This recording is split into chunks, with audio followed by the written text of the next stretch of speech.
अस्सलाम वालेकुम दोस्तों, आऊँ हैं शाहिद खोसो अवां ॾिसी रहिया आहियो शाहिद खोसो व्लॉग यूट्यूब चैनल। अॼु जिन बेहतरीन अपडेट में तव्हां सभी पहिरीं प्यारनि खे दिलि वारनि खे सिंधी ॿारनि खे ख़ुशि आमदीद।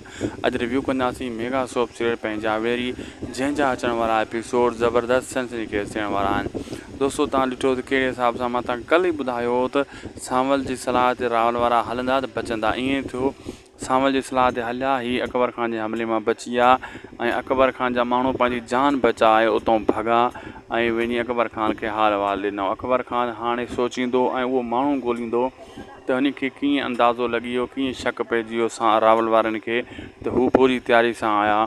ख़ासि करे हू पंहिंजे गदार खे पकड़ींदो। छा तूं मंसूर खान खे नाहे असलियत ॿुधाई? तूं त गदारी ॿीहर नाहे कई। उहो चयो 100 क़ुर 100 क़स्मूं खणंदो, मूं कुझु गदारी नाहे कई, मूं नाहे ॿुधायो।